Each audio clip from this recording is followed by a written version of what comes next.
ਬਿਸਮਿਲ੍ਲਾਹਿਰਰਹਿਮਾਨਿਰਰਹੀਮ ਤੇ अस्सलाम वालेकुम। 23 ਜੂਨ ਪਾਕਿਸਤਾਨ ਦੇ ਵਿੱਚ ਪੀਰ ਦੀ ਦੁਪਹਿਰ ਤੇ ਅੱਜ ਦੇ ਪੰਜਾਬੀ ਵੀਲੌਗ 'ਚ ਚੜ੍ਹਦੇ ਤੇ ਲਹਿੰਦੇ ਪੰਜਾਬ ਦੇ ਸੱਜਣਾ ਤੇ ਮਿੱਤਰਾਂ, ਭੈਣਾਂ ਤੇ ਭਰਾਵਾਂ, ਮਾਵਾਂ ਤੇ ਬਜ਼ੁਰਗਾਂ ਨੂੰ ਜੀ ਆਇਆਂ। ਅੱਜ ਦੀ ਜਿਹੜੀ ਸਭ ਤੋਂ ਪਹਿਲੀ ਖਬਰ ਉੱਤੇ ਅਸੀਂ ਚਾਨਣ ਨਹੀਂ ਪਾਉਣਾ ਬਲਕਿ ਅਰਕੇ ਗੁਲਾਬ ਪਾਉਣਾ। ਹਾਂਜੀ, ਪਿਛਲੇ ਦਿਨਾਂ ਦੇ ਵਿੱਚ ਮੇਰੀ ਪਿਆਰੀ ਬਾਜੀ ਮਰੀਮ ਨਵਾਜ਼ ਸ਼ਰੀਫ ਸਾਹਿਬਾ ਨੇ ਪੂਰੇ ਲਾਹੌਰ ਨੂੰ ਅਰਕੇ ਗੁਲਾਬ ਨਾਲ ਧੋ ਛੜਿਆ ਸੀ। ਅਸਲ ਅਰਕੇ ਗੁਲਾਬ ਤਾਂ ਨਹੀਂ ਸੀ ਹੈਗਾ, ਉਹਦਾ ਵੀ ਠੇਕਾ ਕਿਸੇ ਆਪਣੇ ਬੰਦੇ ਨੂੰ ਹੀ ਦਿੱਤਾ ਸੀ, ਮਤਲਬ ਕਿ ਕਿਸੇ ਨੂਨ ਲੀਗੀ ਨੂੰ ਹੀ ਗਾਂਹ ਤੋਂ ਗਾਂਹ। ਅਤੇ ਉਹਦੇ ਵਿੱਚ ਜਿਹੜਾ ਅਰਕੇ ਗੁਲਾਬ ਪਾਇਆ ਸੀ ਉਹ ਤਾਂ ਥੋੜ੍ਹਾ ਹੀ ਸੀ, ਬਸ ਇੰਝ ਹੀ ਸਮਝੋ ਵੀ ਇੱਥੇ ਤਾਂ ਦੁੱਧ ਖਾਲਸ ਨਹੀਂ ਲੱਭਦਾ ਅਤੇ ਅਰਕੇ ਗੁਲਾਬ ਕੀ ਖਾਲਸ ਲੱਭਣਾ। ਬਹਰਹਾਲ ਉਹਨਾਂ ਨੇ ਗਲੀਆਂ ਛਲੀਆਂ ਜਿਹੜੀਆਂ ਉਹਨਾਂ ਦੇ ਵਿੱਚ ਪਾਣੀ ਸ਼ਾਣੀ ਤਰੌਂਕ ਛੱਡਿਆ ਸੀ ਅਤੇ ਥੋੜ੍ਹੀ ਬਹੁਤ ਕਈ ਲੋਕਾਂ ਨੂੰ ਖੁਸ਼ਬੂ ਵੀ ਕਿਤੇ ਨਾ ਕਿਤੇ ਆਈ ਅਰਕੇ ਗੁਲਾਬ ਦੀ, ਅਤੇ ਲੋਕਾਂ ਨੂੰ ਲੱਗਾ ਵੀ ਬੜੀ ਮਿਹਰਬਾਨੀ ਕਰ ਛੱਡੀ। ਇੰਨਾ ਪਿਆਰ ਤਾਂ ਸਾਡੀ ਮਾਂ ਸਾਡੇ ਨਾਲ ਨਹੀਂ ਕਰਦੀ ਜਿੰਨਾ ਸਭ ਦੀ ਮਾਂ ਕਰਨ ਡਈ ਹੈ ਵੀ ਪੂਰੇ ਲਾਹੌਰ ਦੀਆਂ ਕਈ ਸੜਕਾਂ ਦੇ ਉੱਤੇ ਅਰਕੇ ਗੁਲਾਬ ਜਿਹੜਾ ਰੋਡ ਚੜਿਆ। ਮਤਲਬ ਦੱਸੋ ਨਾ ਵੀ ਉੱਥੇ ਤਾਜ ਮਹਿਲ ਬਣਾਇਆ ਸੀ ਅਤੇ ਤਾਜ ਮਹਿਲ ਬਣਾਉਣ ਤੋਂ ਤਾਂ ਕੰਮ ਗਾਂਹ ਨਿਕਲ ਗਿਆ। ਗੁਲਾਬ ਵੀ ਰੋਂਦੇ ਹੋਣੇ ਨੇ ਵੀ ਸਾਡਾ ਜਿਹੜਾ ਕੀ ਕਸੂਰ ਹੈ ਜਨਾਬ, ਸਾਨੂੰ ਨਾਲੀਆਂ 'ਚ ਰੋੜ ਦਿੱਤਾ ਹਰ ਥਾਂ 'ਤੇ। ਅਰਕੇ ਗੁਲਾਬ ਲੋਕ ਅੱਖਾਂ 'ਚ ਪਾਉਂਦੇ ਨੇ, ਇੱਥੇ ਇਹਨਾਂ ਨਾਲੀਆਂ 'ਚ ਪਾ ਛੱਡਿਆ। ਬਹਰਹਾਲ ਤੁਹਾਨੂੰ ਪਤਾ ਹੈ ਕਿ ਤਗੜੇ ਬੰਦੇ ਦੇ 2700 ਨੇ ਅਤੇ ਇਹ ਬਾਜੀ ਮਰੀਮ ਨੇ 2700 ਕਰ ਛੱਡੇ ਅਤੇ ਲਾਹੌਰ ਦੀਆਂ ਗਲੀਆਂ ਆਉਣ ਅਤੇ ਭਾਵੇਂ ਗਟਰ ਹੋਣ ਹਰ ਥਾਂ 'ਤੇ ਉਹਨਾਂ ਅਰਕੇ ਗੁਲਾਬ ਪਾ ਛੱਡਿਆ। ਅਰਕੇ ਗੁਲਾਬ ਵੀ ਪਿੱਟਦਾ ਫਿਰਦਾ ਸੀ ਵੀ ਸਰਕਾਰ ਮੈਂ ਕਿਹੜਾ ਐਸਾ ਮਾੜਾ ਕੰਮ ਕੀਤਾ ਕਿ ਮੇਰਾ ਤੁਸੀਂ ਇਹ ਹਸ਼ਰ ਕੀਤਾ ਅਤੇ ਮੈਨੂੰ ਕੱਖੋਂ ਹੌਲਾ ਕਰ ਛੱਡਿਆ। ਲੇਕਿਨ ਹੁਣ ਜਿਸ ਵੇਲੇ ਨੰਬਰ ਸਾਹਮਣੇ ਆਉਣ ਡਏ ਨੇ ਅਤੇ ਉਸ ਵੇਲੇ ਧੂੰਆਂ ਨਿਕਲ ਗਿਆ ਲੋਕਾਂ ਦਾ। ਅਰਕੇ ਗੁਲਾਬ ਜਿਨ੍ਹਾਂ ਕੋਈ ਮਾੜਾ ਚੰਗਾ ਸੁੰਘਿਆ ਸੀ ਉਹ ਵੀ ਹੁਣ ਮੇਰਾ ਖਿਆਲ ਮਾਫੀ ਮੰਗ ਕੇ ਅਤੇ ਬਾਜੀ ਨੂੰ ਵਾਪਸ ਕਰਕੇ ਆਉਣਗੇ। ਮੈਂ ਤਾਂ ਆਉਂਦਾ ਵੀ ਤੁਸੀਂ ਇੱਕ ਇੱਕ ਬੰਦਾ ਆਪਣੀ ਦੁਕਾਨ ਤੋਂ ਸ਼ੀਸ਼ੀ ਖਰੀਦ ਕੇ ਸਾਰੇ ਬੰਦੇ ਦੇ ਬਾਜੀ ਨੂੰ ਦੇ ਹੀ ਆਓ ਅਰਕੇ ਗੁਲਾਬ ਵਾਪਸ, ਕਿਉਂਕਿ ਜਨਾਬ ਤੁਹਾਨੂੰ ਬਿੱਲ ਪਿਆ ਜੇ 30 ਅਰਬ ਰੁਪਈਆ। ਹਾਂਜੀ, ਕਿੰਨਾ? 30 ਅਰਬ ਰੁਪਈਆ ਪੰਜਾਬ ਦੇ ਵਿੱਚ ਅਲਾਇਸ਼ਾਂ ਚੁੱਕਣ ਦਾ ਬਿੱਲ ਉਹਨਾਂ ਨੇ ਪਾਤਾ, ਜਿਹਦੇ ਵਿੱਚ ਉਹ ਓਜਰੀਆਂ ਸ਼ੁਜਰੀਆਂ ਚੁੱਕਣਾ ਵੀ ਸ਼ਾਮਿਲ ਹੈ ਅਤੇ ਨਾਲ ਅਰਕੇ ਗੁਲਾਬ ਸੁੱਟਣਾ ਵੀ ਸ਼ਾਮਿਲ ਹੈ। ਇਹ there is no free lunch, ਇਹ ਤਾਂ ਤੁਸੀਂ ਸੁਣਿਆ ਹੀ ਸੀ, ਅਤੇ ਦੇਰ ਇਜ਼ ਨੋ ਫਰੀ ਕਤਰਾ। ਇਹ ਜਿਹੜੇ ਅਰਕੇ ਗੁਲਾਬ ਦੇ ਕਤਰੇ ਸਨ ਨਾ ਉਹ ਭਾਵੇਂ ਮਿਲਾਵਟ ਵਾਲੇ ਹੀ ਸਨ, ਭਾਵੇਂ ਡਰਮ ਦੇ ਵਿੱਚ ਇੱਕ ਲੋਟਾ ਹੀ ਅਰਕੇ ਗੁਲਾਬ ਦਾ ਸੀ, ਪਰ ਉਹ ਅਗਲਿਆਂ ਨੇ ਪਾਇਆ ਡਰਮ 'ਚ ਲੋਟਾ ਹੈ ਪਰ ਰੇਟ ਇੰਝ ਹੀ ਲਿਆ ਹੈ ਕਿ ਜਿਵੇਂ ਮੇਰਾ ਮਤਲਬ ਨਹਿਰ ਹੀ ਪੂਰੀ ਪਾਤੀ ਹੋਵੇ ਅਰਕੇ ਗੁਲਾਬ ਦੀ। ਅਤੇ ਹੁਣ ਜਨਾਬ ਇਹ 30 ਅਰਬ ਰੁਪਈਆ ਤੁਹਾਡੇ ਖਾਤੇ 'ਚ ਪਿਆ। ਪਾਕਿਸਤਾਨ 'ਚ ਇਸ ਵਾਰੀ ਟੋਟਲ ਕੋਈ 69 ਲੱਖ ਜਾਨਵਰਾਂ ਦੀ ਕੁਰਬਾਨੀ ਹੋਈ ਹੈ। ਪੰਜਾਬ ਦੀ ਆਬਾਦੀ 60-65% ਹੈ ਅਤੇ ਜ਼ਾਹਿਰ ਹੈ ਤੁਸੀਂ ਆਖ ਲਓ ਕਿ ਪਾਕਿਸਤਾਨ ਦੇ ਪੰਜਾਬ ਦੇ ਵਿੱਚ ਕੋਈ 30 ਲੱਖ ਜਿਹੜੀ ਹੈ ਉਹ ਕੁਰਬਾਨੀ ਹੋਈ ਹੋਏਗੀ।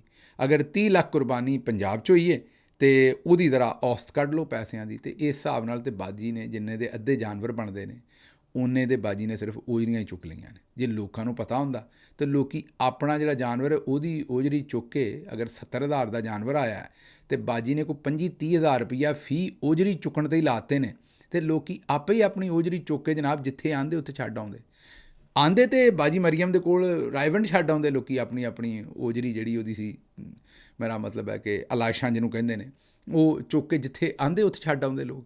ਅਤੇ ਬਹਰਹਾਲ ਬਈ ਤਬਾਹੀ ਕਰ ਗਏ ਨੇ, ਕਮਾਲ ਹੀ ਕਰ ਗਏ ਨੇ। ਲੇਕਿਨ ਇਹ ਪਹਿਲੀ ਵਾਰੀ ਤਾਂ ਨਹੀਂ ਕਰ ਰਹੇ, ਇਹ ਆਉਂਦੇ ਸਨ ਨਾ ਖਾਤਾ ਹੈ ਤਾਂ ਲਗਾਤਾ ਵੀ ਹੈ। ਇਹ ਤਾਂ ਹੁਣ ਜਨਾਬ ਖਾਤਾ ਹੈ ਅਤੇ ਰੋੜਦਾ ਵੀ ਹੈ, ਮਤਲਬ ਕਿ ਅਰਕੇ ਗੁਲਾਬ ਰੋੜਦਾ ਵੀ। ਹੁਣ ਬਾਜੀ ਜਿਹੜੀ ਹੈ ਇਹ ਨਵੇਂ ਤਰੀਕੇ ਕੱਢੇਗੀ ਅਤੇ ਜ਼ਾਹਿਰ ਹੈ ਬਾਜੀ ਦਾ ਜਿਹੜਾ ਟੀਕਾ ਉਹ ਵੀ ਭਰਵਾਂ ਅਤੇ ਉਹ ਲਾਉਂਦੀ ਵੀ ਪੁੜੇ 'ਤੇ ਹੈ। ਮੇਰਾ ਮਤਲਬ ਹੈ ਕਿ ਵੱਡਾ ਟੀਕਾ ਜੋ ਲਾਉਂਦੀ ਹੈ ਅਤੇ ਬਾਜੀ ਜਿਹੜੀ ਹੈ ਉਹ ਫਿਰ ਉਹਦਾ ਹੁਣ 30 ਅਰਬ ਦਾ ਟੀਕਾ ਬਾਜੀ ਨੇ ਸਿਰਫ ਲਾਇਸ਼ਾਂ ਚੁੱਕਣ 'ਤੇ ਲਾਇਆ। ਅਤੇ ਹੁਣ ਤੁਸੀਂ ਜਾਣੋ, ਤੁਹਾਡਾ ਕੰਮ ਜਾਣੇ, ਹੁਣ ਲੋਕਾਂ ਨੇ ਕਹਿਣਾ, ਆਮ ਸਾਡੇ ਜਿਹੜੇ ਪਾਕਿਸਤਾਨੀ ਨੇ ਉਹ ਸੋਚਦੇ ਨੇ ਵੀ ਸਾਨੂੰ ਕੀ, ਕਿਹੜਾ ਸਾਡੀ ਜੇਬੋਂ ਗਿਆ। ਉਹ ਬਈ ਤੁਹਾਡੀ ਜੇਬੋਂ ਗਿਆ ਹੈ। ਇਹ ਹੈਲਥ ਕਾਰਡ ਤੁਹਾਨੂੰ ਲੱਭਣਾ ਸੀ, ਕੋਈ ਤੁਹਾਡੀ ਸੜਕ ਬਿਹਤਰ ਹੋਣੀ ਸੀ, ਕੋਈ ਤੁਹਾਡਾ ਹੋਰ ਬਿਜਲੀ ਦਾ ਨਜ਼ਮ, ਜੋ ਸਾਰੇ ਸਰਕਾਰ ਦੇ ਜਿੰਨੇ ਕੰਮ ਨੇ ਉਹ ਤੁਹਾਡੇ ਹੀ ਪੈਸੇ ਨੇ ਨਾ। ਬਾਜੀ ਕਿਹੜਾ ਘਰੋਂ ਲਿਆਈ ਹੈ? ਬਾਜੀ ਤਾਂ ਰੋਟੀ ਵੀ ਘਰੋਂ ਨਹੀਂ ਖਾਂਦੀ, ਉਹ ਵੀ ਤੁਹਾਡੇ ਪੈਸਿਆਂ ਤੋਂ ਖਾਣੀ ਹੈ। ਟਾਇਰ ਵੀ ਗੱਡੀ ਦੇ ਤੁਹਾਡੇ ਕੋਲ ਪਾਉਣੇ ਨੇ।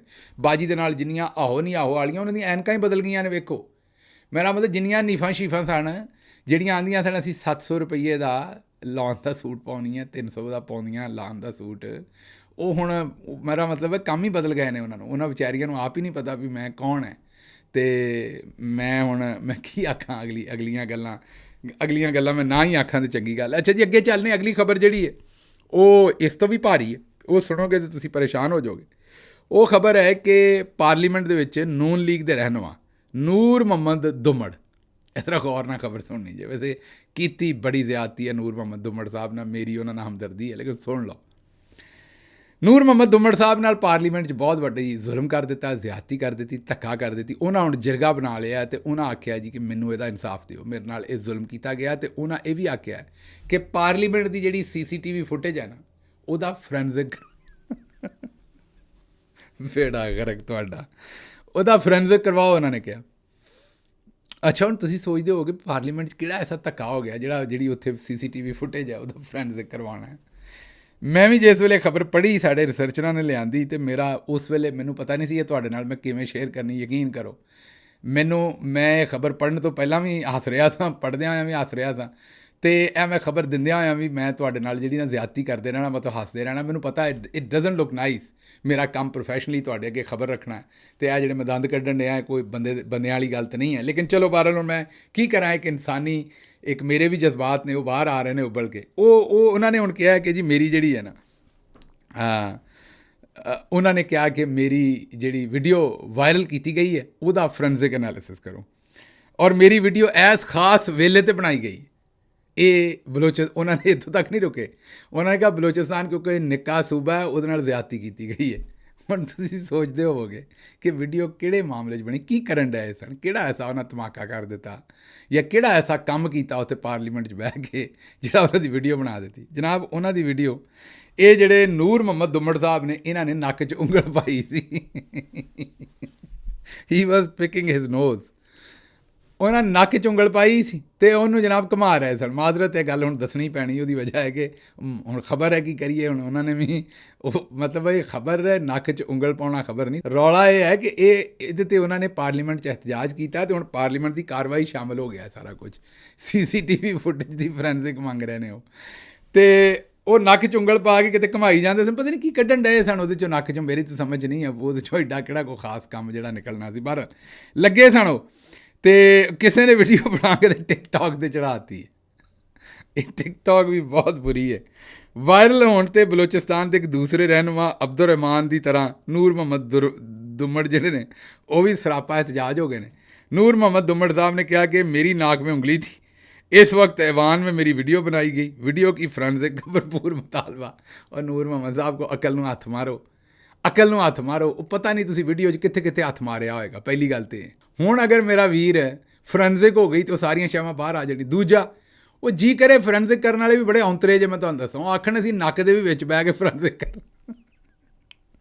ਸੌਰੀ, ਦੇਖੋ ਇਹ ਤੋਹਫੇ ਦਿੱਤੇ ਨੇ ਸਾਨੂੰ ਜਿਹੜੇ ਪਾਰਲੀਮੈਂਟ 'ਚ ਬਹਿ ਕੇ ਪਹਿਲਾਂ ਨੱਕ 'ਚ ਉਂਗਲਾਂ ਮਾਰਦੇ ਨੇ, ਅਤੇ ਚਲੋ ਜੇ ਮਾਰ ਲਈ ਉਹਦੀ ਵੀਡੀਓ ਬਣ ਗਈ ਤਾਂ ਉਸ 'ਤੇ ਇਤਰਾਜ਼ ਵੀ ਕਰਦੇ ਨੇ ਅਤੇ ਆਉਂਦੇ ਨੇ ਸਾਡਾ ਇਸਤਹਿਕਾਕ ਹੈ, ਸਾਡੇ ਨਾਲ ਬੜਾ ਜ਼ੁਲਮ ਕਰ ਦਿੱਤਾ, ਅਸੀਂ ਨਿੱਕੇ ਸੂਬੇ ਤੋਂ ਆਏ ਹਾਂ, ਸਾਡੇ ਨਾਲ ਜ਼ੁਲਮ ਕਰ ਲਿਆ।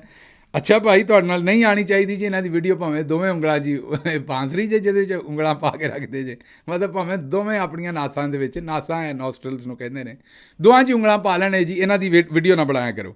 ਉਹਨਾਂ ਨੇ ਕਿਹਾ ਮੈਂ ਬਲੋਚਿਸਤਾਨ ਅਸੈਂਬਲੀ ਕੇ ਜਿਹੜੇ ਨਾ ਉਹ ਹਕੂਕ ਜਿਹੜੇ ਮਜਰੂ ਹੋਇਆ, ਮੇਰਾ ਇਸਤਹਿਕਾਕ ਮਜਰੂ ਹੋਇਆ, ਮੇਰਾ ਇਸਤਹਿਕਾਕ ਮਜਰੂ ਹੋਇਆ, ਨੱਕ ਦੇ ਅੰਦਰ ਦੀ ਕਹਾਣੀ ਬਾਹਰ ਨਹੀਂ ਆਉਣੀ ਚਾਹੀਦੀ ਸੀ, ਉਹਨਾਂ ਨੇ ਕਿਹਾ। ਅੱਛਾ, ਅਤੇ ਇਹ ਹੁਣ ਮੈਂ ਇਹਨਾਂ ਨੂੰ ਹੁਣ ਜੋਕਰ ਵੀ ਨਹੀਂ ਆਖ ਸਕਦਾ ਮੈਂਬਰ ਪਾਰਲੀਮੈਂਟ ਨੇ, ਲੇਕਿਨ ਇਹ ਚੌਧਰੀ ਸਾਹਿਬ ਦੀਆਂ ਪਸੰਦਾਂ ਨੇ, ਇਹ ਚੌਧਰੀ ਨਿਜ਼ਾਮਦੀਨ ਸਾਹਿਬ ਨੇ ਇਹ ਬੰਦੇ ਸਾਨੂੰ ਦਿੱਤੇ ਜੀ। ਅਤੇ ਹੁਣ ਜ਼ਰਾ ਇਹਨਾਂ ਦੀਆਂ ਗੱਲਾਂ ਸੁਣ ਲਓ, ਇਹਨਾਂ ਦੇ ਕਾਰਨਾਮੇ ਸੁਣ ਲਓ। ਮੈਂ ਇੱਥੇ ਹੀ ਰੁਕ ਜਾਣਾ। ਅੱਛਾ ਜੀ, ਅੱਗੇ ਚੱਲਨੇ।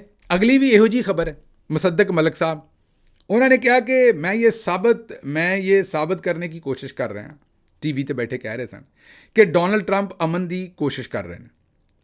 ਅੱਗੋਂ ਐਂਕਰ ਨੇ ਪੁੱਛਿਆ ਕਿ ਅਗਰ ਉਹ ਜੰਗ ਉਹਨਾਂ ਨੇ ਕਰ ਦਿੱਤੀ, ਉਸ ਵੇਲੇ ਤੱਕ ਅਜੇ ਈਰਾਨ 'ਤੇ ਹਮਲਾ ਨਹੀਂ ਸੀ ਕੀਤਾ। ਉਹਨਾਂ ਅੱਗੋਂ ਪੁੱਛਿਆ ਵੀ ਅਗਰ ਜੰਗ ਕਰ ਦਿੱਤੀ, ਈਰਾਨ 'ਤੇ ਹਮਲਾ ਕੀਤਾ, ਸੁਪਰੀਮ ਲੀਡਰ ਨੂੰ ਟਾਰਗੇਟ ਕਰ ਦਿੱਤਾ, ਅਤੇ ਫਿਰ ਤੁਸੀਂ ਕੀ ਕਰੋਗੇ? ਫਿਰ ਤੁਸੀਂ ਕਿੱਥੇ ਖੜ੍ਹੇ ਹੋਵੋਗੇ? ਹੁਣ ਤਾਂ ਅਮਨ ਦਾ ਨੋਬਲ ਪ੍ਰਾਈਜ਼ ਦੇਣ ਡਏ। ਉਹਨਾਂ ਕਿਹਾ ਫਿਰ ਅਗਰ ਐਸਾ ਹੋਇਆ ਤਾਂ ਫਿਰ ਮੈਂ ਤੁਹਾਡੇ ਪ੍ਰੋਗਰਾਮ 'ਚ ਨਹੀਂ ਆਵਾਂਗਾ, ਮੈਂ ਇੱਥੋਂ ਗਾਇਬ ਹੋ ਜਾਵਾਂਗਾ। ਹੈ ਨਾ ਇੱਕ ਜੋਕਰ, ਬੱਲੇ ਹੋ ਸ਼ੇਰ ਬੱਗੇ ਹੋ। ਉਹਨੇ ਕਿਹਾ ਫਿਰ ਮੈਂ ਗਾਇਬ ਹੋ ਜਾਵਾਂਗਾ, ਕਿਹੜੀ ਗੱਲ ਹੈ? ਮਤਲਬ ਕਿ ਰੁੱਖ ਹੋ ਗਿਆ, ਬਸ਼ਰਮ ਦੇ ਕੋਲ ਰੁੱਖ ਹੋ ਗਿਆ। ਉਹਨੇ ਕਿਹਾ ਚੱਲ 4 ਯਾਰ ਛਾਵੇਂ ਹੀ ਬਹਿਣਗੇ, ਕੋਈ ਗੱਲ ਨਹੀਂ। ਅੱਛਾ, ਦੂਜਾ ਤੁਹਾਨੂੰ ਤਾਂ ਪਤਾ ਲੱਗ ਹੀ ਗਿਆ ਵੀ ਫੀਲਡ ਮਾਰਸ਼ਲ ਸਾਹਿਬ ਵਾਪਸ ਆ ਗਏ ਨੇ। ਉਹਨਾਂ ਦਾ ਇਸਤਕਬਾਲ ਕਰਨਾ ਸੀ ਭਾਰੀ ਕਿਸਮ ਦਾ ਏਅਰਪੋਰਟ ਦੇ ਉੱਤੇ ਵੀ। ਉਸ ਤੋਂ ਬਾਅਦ ਨੈਸ਼ਨਲ ਲੈਵਲ ਦੇ ਉੱਤੇ ਪੂਰੀ ਜਨਾਬ ਕਰਨੀ ਸੀ, ਇੱਕ ਪੂਰੀ ਸੈਲੀਬ੍ਰੇਸ਼ਨ ਕਰਨੀ ਸੀ, ਉਹ ਸਾਰੀ ਹੁਣ ਕੈਂਸਲ ਕਰ ਛੱਡੀ ਹੈ। ਉਹਦੀ ਵਜ੍ਹਾ ਤੁਹਾਨੂੰ ਇਹ ਪਤਾ ਹੀ, ਨੋਬਲ ਇਨਾਮ ਗਲ ਪੈ ਗਿਆ, ਕਿਉਂਕਿ ਉਹ ਇੱਧਰੋਂ ਇਹ ਰੋਟੀ ਖਾ ਕੇ ਨਿਕਲੇ ਨੇ, ਅਜੇ ਰੋਟੀ ਹਜ਼ਮ ਵੀ ਨਹੀਂ ਕੀਤੀ। ਤੇ ਦੂਸਰੇ ਪਾਸਿਓਂ ਜਨਾਬ ਇਹ ਦੋ ਹੀ ਬੰਦਿਆਂ ਨਾਲ ਜ਼ਿਆਦਤੀ ਹੋਈ ਹੈ। ਇੱਕ ਦੁਮੜ ਸਾਹਿਬ ਨਾਲ ਹੋਈ ਹੈ ਜਿਹੜਾ ਨੱਕ ਚੁੰਗਣ ਵਾਲਾ ਕੰਮ ਹੋ ਗਿਆ, ਦੂਜਾ ਇਹ ਹੋਈ ਹੈ ਕਿ ਅਸੀਂ ਨੋਬਲ ਇਨਾਮ ਦਾ ਐਲਾਨ ਕੀਤਾ।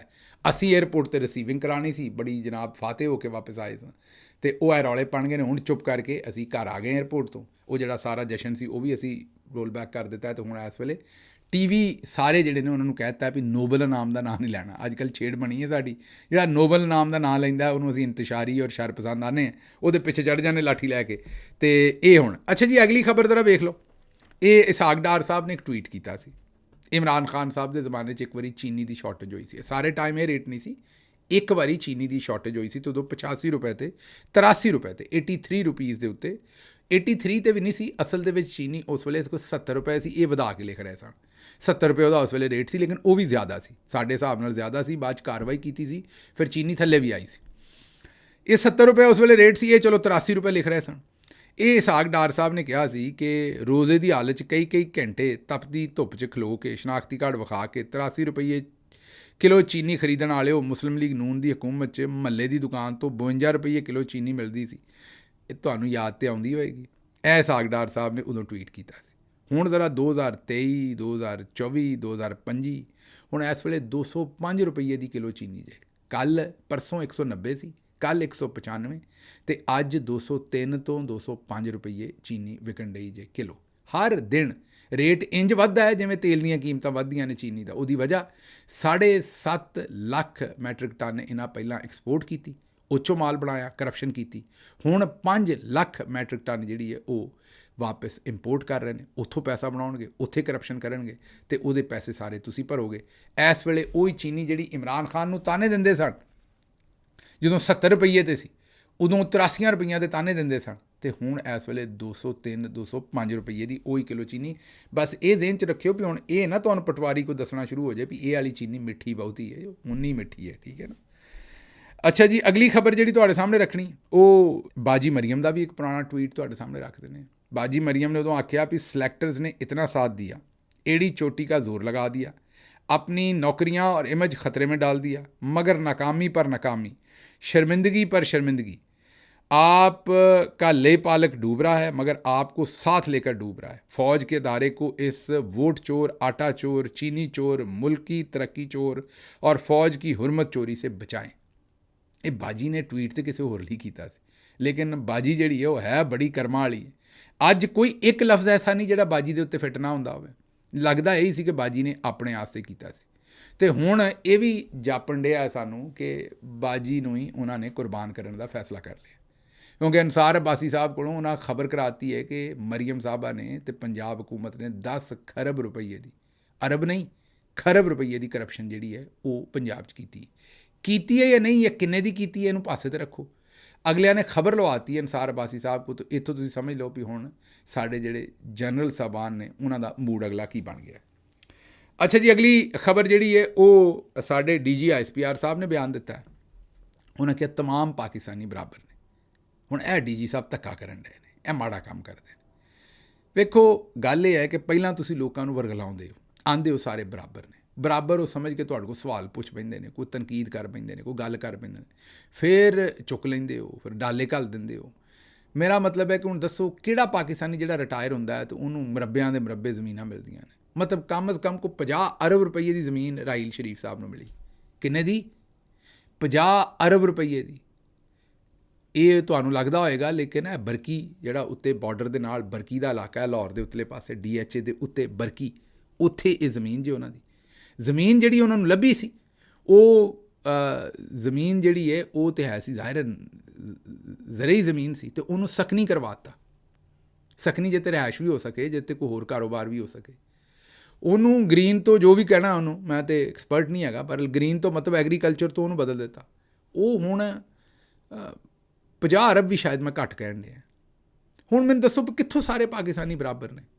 ਇੱਥੇ ਲੋਕੀ ਤੇ ਜਿਹੜੇ ਉਹ ਖੰਡ ਤੋਂ ਮੇਰਾ ਮਤਲਬ ਤਪੇ ਨੇ, ਦਵਾਈ ਲੋਕਾਂ ਨੂੰ ਨਹੀਂ ਲੱਭਣ ਡਈ। ਅੱਧਾ ਪਾਕਿਸਤਾਨ ਜਿਹੜਾ ਉਹ ਲਾਈਨਾਂ 'ਚ ਲੱਗਾ, ਹੈਪੇਟਾਈਟਸ C 'ਚ ਅਸੀਂ ਨੰਬਰ 1 ਹੈ, ਕਿਉਂਕਿ ਪਾਣੀ ਪੀਣ ਨੂੰ ਨਹੀਂ ਲੋਕਾਂ ਨੂੰ ਲੱਭਦਾ। ਜਨਰਲ ਸਾਹਿਬ ਉੱਥੇ ਜਾਓਗਾ ਪੰਜਾਬ ਇੰਸਟੀਚਿਊਟ ਆਫ ਕਾਰਡੀਓਲੋਜੀ 'ਚ, ਉੱਥੇ ਲੋਕਾਂ ਨੇ ਅਗਰ ਦਿਲ ਦੇ ਵਿੱਚ ਆਪਣਾ ਪਵਾਉਣਾ ਹੈ, ਉਹ ਜਿਹੜਾ ਛੋਟਾ ਪਾਈਪ ਜਿਹਾ ਪਾਉਂਦੇ ਨੇ ਦਿਲ ਖੋਲ੍ਹਣ ਵਾਸਤੇ, ਅਤੇ ਉੱਥੇ 3-3 ਸਾਲ ਦੀ ਉੱਥੇ ਵੇਟਿੰਗ ਟਾਈਮ ਹੈ 2-2 ਸਾਲ 3 ਅਤੇ 2-3 ਸਾਲਾਂ 'ਚ ਤਾਂ ਬੰਦੇ ਨੇ ਵੈਸੇ ਹੀ ਮਰ ਜਾਣਾ ਅਤੇ ਇਹ ਤੁਸੀਂ ਆਉਂਦੇ ਹੋ ਵੀ ਸਾਰੇ ਪਾਕਿਸਤਾਨੀ ਬਰਾਬਰ ਨੇ, ਇੰਜ ਨਾ ਕਰੋ। ਇਹ ਹੁਣੇ ਹੀ ਗਨੀ ਸਾਹਿਬ ਰਿਟਾਇਰ ਹੋਏ ਨੇ, ਸੱਜਾਦ ਗਨੀ ਸਾਹਿਬ, ਜਿਹੜੇ ਚੇਅਰਮੈਨ ਵਾਪਡਾ, ਲੈਫਟੀਨੈਂਟ ਜਨਰਲ ਰਿਟਾਇਰਡ, ਉਹਨਾਂ ਦੇ ਪੁੱਤਰ ਨੇ ਘਰ ਵਿਖਾਇਆ ਸੀ ਆਪਣਾ।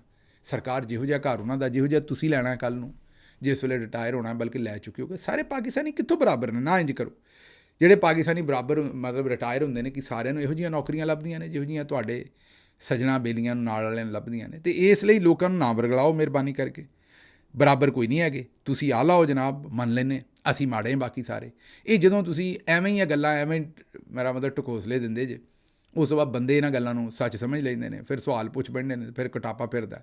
ਇਸ ਲਈ ਮਿਹਰਬਾਨੀ ਕਰਕੇ ਨਾ ਲੋਕਾਂ ਨੂੰ ਐਵੇਂ ਪੁੱਠੀ ਰਾਹ ਪਾਓ। ਜਿਹੜੀ ਸੱਚੀ ਗੱਲ ਹੈ, ਹਕੀਕਤ ਹੈ, ਉਹ ਉਹਨਾਂ ਦੇ ਸਾਹਮਣੇ ਰੱਖੋ ਅਤੇ ਅਗਲੀ ਜਿਹੜੀ ਗੱਲ ਹੈ ਉਹ ਨਾ ਕਰੋ। ਅੱਛਾ ਜੀ, ਇਹ ਅਹਿਮਦ ਵੜੈਚ ਸਾਹਿਬ ਨੇ ਇੱਕ ਨਵਾਂ ਹੀ ਕੰਮ ਕਰ ਦਿੱਤਾ। ਉਹਨਾਂ ਆਖਿਆ ਜੀ ਤਜਜ਼ੀਆ ਕਾਰ ਨੂੰ ਉਹਨਾਂ ਤਜਜ਼ੀਆ ਬੇਕਾਰ ਲਿਖਿਆ। ਉਹਨਾਂ ਕਿਹਾ ਕੱਲ੍ਹ ਕਹਿ ਰਹੇ ਸੀ ਕਿ ਪਾਕਿਸਤਾਨ ਨੇ ਨਹੀਲੇ ਅਤੇ ਦਹਿਲਾ ਮਾਰ ਦਿੱਤਾ, ਦੁੱਕੀ ਅਤੇ ਸੱਤੀ ਮਾਰ ਦਿੱਤੀ ਹੈ ਅਤੇ ਬਾਜ਼ੀ ਪਲਟ ਦਿੱਤੀ ਹੈ, ਮੋਦੀ ਨੂੰ ਲੰਮਿਆਂ ਪਾ ਦਿੱਤਾ, ਛਾਛੂ ਗਏ ਨੇ ਅਤੇ ਹੁਣ ਐਸੀ ਸੰਗੀਨ ਗਲਤੀ ਔਰ ਅਹਿਮਕਾਨਾ ਹਰਕਤ ਕੀਤੀ ਹੈ ਕਿ ਹੁਣ ਪਤਾ ਨਹੀਂ ਲੱਗਣ ਡਿਆ ਵੀ ਜਾਈਏ ਅਤੇ ਜਾਈਏ ਕਿੱਥੇ।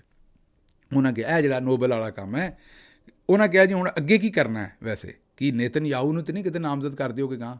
ਉਹੀ ਕਸਰ ਰਹਿ ਗਈ ਹੈ। ਵੈਸੇ ਇਰਾਨੀ ਸਫੀਰ ਜਿਹੜਾ ਪਾਕਿਸਤਾਨ 'ਚ, ਉਹਨੇ ਵੀ ਨੇਤਨਯਾਹੂ ਦਾ ਨਾਂ ਲੈਣ ਤੋਂ ਬਗੈਰ ਹੀ ਇਹ ਸਵਾਲ ਪੁੱਛਿਆ ਵੀ ਹੁਣ ਹੋਰ ਕਿਹਨੂੰ ਦੇਣਾ ਜੇ ਨੋਬਲ ਪ੍ਰਾਈਜ਼, ਜੋ ਕੁਝ ਹੋਇਆ। ਅੱਛਾ, ਪਟਵਾਰੀਆਂ ਦੀ ਵੀ ਅਜੀਬ ਹੀ ਕਿਸਮਤ ਹੈ। ਪਹਿਲਾਂ ਟਰੰਪ ਦੇ ਖਿਲਾਫ ਟਵੀਟ ਕਰਦੇ ਰਹੇ ਨੇ, ਤੁਹਾਨੂੰ ਪਤਾ, ਉਹਨੂੰ ਗਾਲਬੰਦਾ ਕਰਦੇ ਰਹੇ ਨੇ। ਉਹ ਖਤਰਾ ਇਹ ਸੀ ਇਮਰਾਨ ਖਾਨ ਦੇ ਹੱਕ 'ਚ ਬਿਆਨ ਦੇਗਾ। ਉਸ ਤੋਂ ਬਾਅਦ ਫਿਰ ਟਰੰਪ ਦੇ ਮੇਰਾ ਮਤਲਬ ਆਪਣੀਆਂ ਟਵੀਟਾਂ ਇਹਨਾਂ ਨੇ ਡਿਲੀਟ ਕੀਤੀਆਂ ਸਾਰੀਆਂ। ਫਿਰ ਟਰੰਪ ਦੇ ਹੱਕ 'ਚ ਟਵੀਟਾਂ ਕੀਤੀਆਂ। ਪਹਿਲਾਂ ਉਹਦੇ ਖਿਲਾਫ ਕਰਦੇ ਰਹੇ, ਫਿਰ ਉਹ ਖਿਲਾਫ ਵਾਲੀਆਂ ਡਿਲੀਟ ਕੀਤੀਆਂ, ਫਿਰ ਉਹਦੇ ਹੱਕ 'ਚ ਕਰਨੀਆਂ ਸ਼ੁਰੂ ਕਰ ਦਿੱਤੀਆਂ। ਹੁਣ ਇਹ ਨੋਬਲ ਤੋਂ ਬਾਅਦ ਉਹਦੇ ਹੱਕ ਜਿਹੜੀਆਂ ਕੀਤੀਆਂ ਉਹ ਵੀ ਡਿਲੀਟ ਕਰਨ ਡਏ ਨੇ। ਉਹਨਾਂ ਵਿਚਾਰਿਆਂ ਨੂੰ ਵੀ ਦੱਸ ਦਿਓ ਵੀ ਅਗਲੀਆਂ ਉਹਨਾਂ ਨੇ ਕਿਹਦੇ ਹੱਕ 'ਚ ਕਰਨੀਆਂ ਨੇ ਜਾਂ ਖਿਲਾਫ ਕਰਨੀਆਂ ਨੇ। ਮੇਰਾ ਵੈਸੇ ਪਟਵਾਰੀਆਂ ਨੂੰ ਮਸ਼ਵਰਾ ਵੀ ਥੋੜ੍ਹੀ ਦੇਰ ਰੁਕ ਜਾਓ ਜ਼ਰਾ, ਥੋੜ੍ਹਾ ਜਿਹਾ ਅੱਜ ਕੱਲ੍ਹ ਥੋੜ੍ਹਾ ਜਿਹਾ ਧੁੰਦਲਾ ਹੋਇਆ ਕੰਮ। ਜਿੰਨੀ ਤੁਹਾਡੀ ਚੜ੍ਹਾਈ ਸੀ ਉਹ ਹੁਣ ਮੇਰਾ ਖਿਆਲ ਉਤਰਾਈ ਸ਼ੁਰੂ ਹੋ ਗਈ ਹੈ। ਹੁਣ ਥੋੜ੍ਹਾ ਜਿਹਾ ਰੁਕ ਜਾਓ। ਮੈਂ ਮਸ਼ਵਰਾ ਇਹ ਦਿਆਂਗਾ ਕਿ 4 ਦਿਨ ਟਵੀਟ ਕਰਨ ਤੋਂ ਰੁਕ ਜਾਓ ਮੇਰਾ ਵੀਰ। ਉਸ ਤੋਂ ਬਾਅਦ ਵੇਖਿਓ ਵੀ ਕਿੱਦਾਂ ਨੂੰ ਕਰਿਆ। ਫਿਰ ਜੋ ਮੇਰਾ ਮਤਲਬ ਡਿਲੀਟ ਕਰਨੀਆਂ ਪੈਣਗੀਆਂ, ਉਹ ਹੀ ਦੁਮੜ ਸਾਹਿਬ ਵਾਲਾ ਕੰਮ ਹੀ, ਮੇਰਾ ਮਤਲਬ ਨਾ ਪਾਓ ਨੱਕ ਚੁੰਗਲ, ਬਾਜ਼ ਆ ਜਾਓ। ਅੱਛਾ ਜੀ, ਅਗਲਾ ਤਾਰਿਕ ਮਤੀਨ ਸਾਹਿਬ ਨੇ ਕਿਹਾ ਵੀ ਇਹ ਜਿਹੜੀ ਤਮਗੇ ਦੀ ਨੋਬਲ ਇਨਾਮ ਦੀ ਜਿਹੜੀ ਨਾਮਜ਼ਦਗੀ ਹੈ, ਨਾਮਜ਼ਦਗੀ ਨਹੀਂ ਹਰਾਮਜ਼ਦਗੀ ਹੈ। ਹੁਣ ਤਾਰਿਕ ਮਤੀਨ ਸਾਹਿਬ ਇਹ ਜੁਮਲਾ ਕਹਿ ਸਕਦੇ ਨੇ, ਅਸੀਂ ਤਾਂ ਸਿਰਫ ਤੁਹਾਡੇ ਸਾਹਮਣੇ ਰੱਖ ਹੀ ਸਕਦੇ ਹਾਂ। ਉਹਨਾਂ ਕਿਹਾ ਨਾਮਜ਼ਦਗੀ ਨਹੀਂ, ਇਹ ਹਰਾਮਜ਼ਦਗੀ।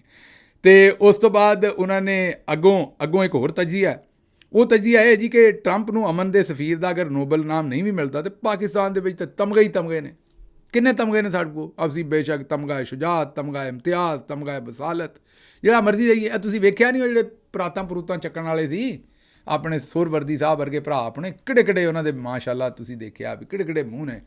ਅਤੇ ਮੇਰਾ ਮਤਲਬ ਹੈ ਕਿ ਉਹਨਾਂ ਨੂੰ ਜੈਸੇ ਤਮਗੇ ਦਿੱਤੇ, ਹਾਲਾਂਕਿ ਉਹਨਾਂ ਦੇ ਗਲ 'ਚ ਤਮਗਾ ਪੂਰਾ ਆ ਹੀ ਨਹੀਂ ਸਕਦਾ। ਉਹਨਾਂ ਦੇ ਗਲ ਦੇ ਵਿੱਚ ਸਾਈਕਲ ਦਾ ਚੱਕਾ ਚੁੱਕਾ ਪਾਓ ਕੱਢ ਕੇ, ਜਾਂ ਟਾਂਗੇ ਦਾ ਚੱਕਾ ਪਾਓ। ਮੈਨੂੰ ਦੱਸੋ, ਹੁਣ ਮੈਨੂੰ ਇਹ ਨਹੀਂ ਸਮਝ ਆਈ, ਇਹ ਤਮਗੇ ਤੋਂ ਵੈਸੇ ਭਾਰੇ ਪਏ ਹੋਣੇ ਭਾਈ। ਸੁਰਵਰਦੀ ਸਾਹਿਬ ਦੀ ਅਗਰ ਗੱਲ ਕਰ ਲਈਏ, ਇਹਨਾਂ ਨੂੰ ਜਿਹੜਾ ਤਮਗਾ ਦਿੱਤਾ, ਉਹਨੂੰ ਜਿਸ ਗਲ 'ਚ ਪਾਇਆ ਹੋਣਾ, ਉਹ ਗਲ 'ਚ ਬੰਨਿਆ ਕਿਵੇਂ ਹੋਣਾ? ਮੈਂ ਉੱਤੋਂ ਇੱਧਰੋਂ ਦੀ ਤਾਂ ਪਿਆ ਨਹੀਂ ਹੋਣਾ ਜੋ ਹਿਸਾਬ ਕਿਤਾਬ ਹੈ ਉਹ। ਜਾਂ ਤਾਂ ਮੇਰਾ ਮਤਲਬ ਮੇਰਾ ਖਿਆਲ ਹੈ ਕੋਈ ਥਾਨ ਕੱਪੜੇ ਦਾ ਲਿਆ ਹੋਣਾ ਪੂਰਾ ਹੀ, ਉਹਦੇ ਵਿੱਚ ਤਮਗਾ ਨਗਾਇਆ ਹੋਣਾ, ਫਿਰ ਜਾ ਕੇ ਪਿਆ ਹੋਣਾ। ਉਹ ਛੋਟੀ ਮੋਟੀ ਡੋਰੀ ਨਾਲ ਤਾਂ ਉਹ ਤਮਗਾ ਵੱਜਣਾ ਨਹੀਂ ਸੀ। ਅਤੇ ਕਹਿਣ ਦਾ ਮਤਲਬ ਹੈ ਵੀ ਇਹੋ ਜਿਹੇ ਬੰਦਿਆਂ ਨੂੰ ਅਸੀਂ ਤਮਗੇ ਦੇ ਛੱਡੇ ਨੇ। ਯਾਰ ਟਰੰਪ ਨੂੰ ਵੀ ਮੇਰਾ ਦਰਜਨ ਹੀ ਦੇ ਦਿਓ ਇਕੱਠੀ।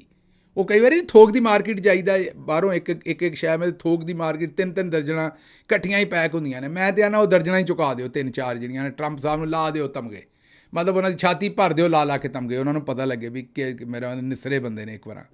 ਖੈਰ ਜੀ, ਖਬਰਾਂ ਹੋਰ ਵੀ ਸਨ, ਲੇਕਿਨ ਮੈਨੂੰ ਦਿਓ ਇੱਥੋਂ ਇਜਾਜ਼ਤ ਤੇ ਰੱਬ ਰੱਖ।